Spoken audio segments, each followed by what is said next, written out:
Референдумското прашање треба да гласи: дали сте за договор за решавање на разликите опишани во резолуциите 817 и 845 на Советот за безбедност на Обединетите нации, за престанок на привремената спогодба од 1995 година и за воспоставување стратегиско партнерство меѓу страните, за или против. Со ваква компликувана формула излезе професорот Цветомир Шкарич, кој објаснува дека престојниот референдум ќе биде понеизвесен и поделикатен од оној за самостојност во 1991 година.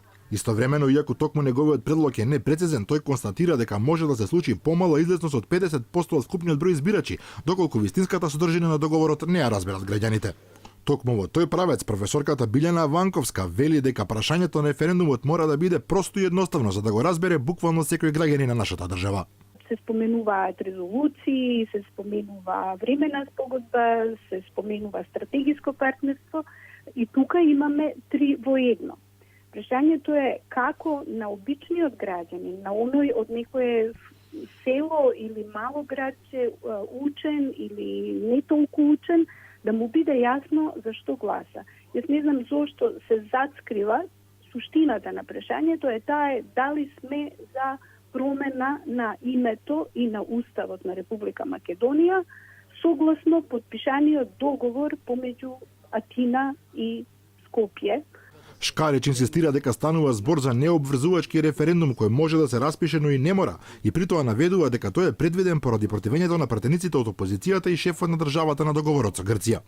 Ако референдумот биде успешен, тогаш обструкцијата може да се надмине, бидејќи референдумската одлука ќе биде задолжителна за сите, ерга омнест, а тоа ќе се случи ако се обезбеди цензусот од 50% плюс 1 гласач и ако мнозинството граѓани гласале за.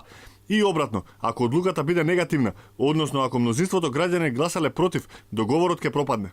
Свесен дека обезбедувањето на цензусот од најмалку 900.000 избирачи нема да биде лесна задача, Шкарич советува владата дека треба да размисли како ќе го обезбеди цензусот и решението го гледа во поврзување на референдумското изјаснување со предвремени парламентарни избори, опција која неофицијално веќе се разработува на Линденска безброј. Професорката Ванковска пак опонира дека расправата за цензусот не е приоритетна, суштината лежи во самото прашање на кое ќе одговараат граѓаните.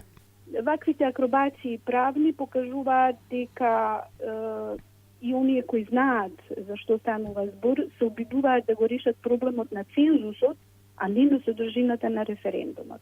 Шкарич и самиот признава дека Преспанскиот договор треба да се стави на референдум без негово замаглување со други прашања и констатира дека референдумското одлучување има задолжителна правна сила, односно тоа е национален и глобален императивен мандат за представничките тела и за владата. Или како што дополнително објаснува, одлуката донесена на референдум стапува на сила веднаш по незиното донесување и има поголема правна сила од сите правни акти донесени од собранието и владата.